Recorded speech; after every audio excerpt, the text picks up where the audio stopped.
Ogi mana kaka ganda magin jobunge la wananchi ma Migori oloso ewi gik manotimore Siaya. Riwruoge kod kanise kanyakla kod jokanyo mamoko e kaunti ma Homa Bay koro wuok oko mar nywako lwedo e kedo gi lwenje mag kit chwech kod mag dak ma osebedo ka jimbore e kind familia mathoth e kaunti no. Kaka jafwambo marwa Ali Abich lero, riwruok mar Okal Care Foundation kanyakla kod kanisa mar JCC bade ma Kadongo Homa Bay nyobago lalruok mar keto mise ne rawere kod familia ewi tieko midhiero mag dak kod jiwo dongruok makare.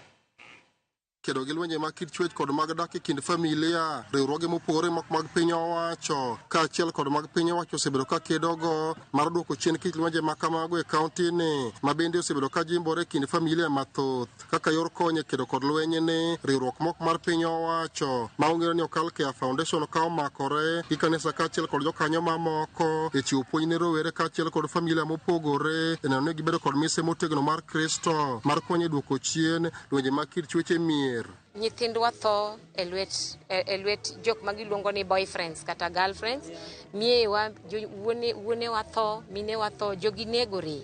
To sama ginegore tung'e ang'e the impact mabetie, nyithindo dong' kiye, mie dong' gunda.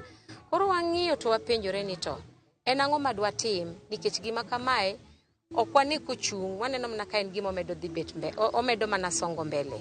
Koro ne waneno ni ber mondo wawuothi e mie kwalando injili ka wanyiso jonyuolwa, wanyiso jok manie keny. Kokalo e chenro mar riwruogno ne obedogo gi rowere kaachiel kod familia mopogore mar chiwo negi puonj rawinje kachud bura ma kasepol ne gikoni duoko chien kata tieko lwenje mag kit chwech e kind familia mathoth inyalo mana tieki onego obed e familia kod lalruok e weche machendo. Gigi duto te Yesu kende ema en ansa margi. Emomiyo wantiere kae kendo wakwayo ni kamoro amora wabiro chopo iru to yie urwakwa. Gender based violence nyalo affect ng'ata to waduto wate nyaka wakaw gimiluongo ni ting kata responsibility mondo wa make sure ni samoro inibet gi kwe e dalani kata kamibete to kikibeda beda ni gone Nyasaye erokamano nikech in ionge gi lweny. Kiwinjo ka jabathi dhi marach, samoro luonge owadu mondo ikuothie kode, ulalru kode, inyalo konye. Ka jokanyo e sekta mar somo manoyoro e kinde chenro no wacho ni joma nitie keny onego chiw ranyisi makare ne nyithindgi. Weche mag bao kata kind family miluongo ni gender based violence gin gik mantiere ma wayudo kaka jopuonj, gin gik mwayudo mang'eny ahinya e skul.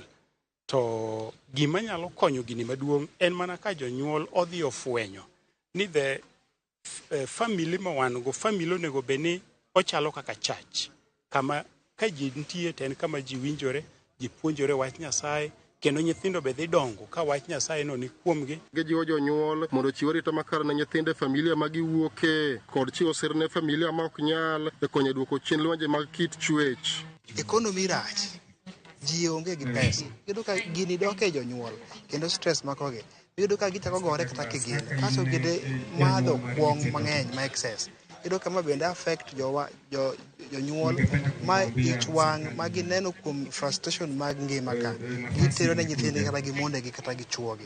Iyudo ka families bedo gi violence kabisa. Koro magi yore konyalo government nyalo biro gi measures moko mondo ginyalo control madho kuong. My appeal is that if ladies can be empowered from our local homes, because you get in homes, if ladies are empowered, they cannot suffer.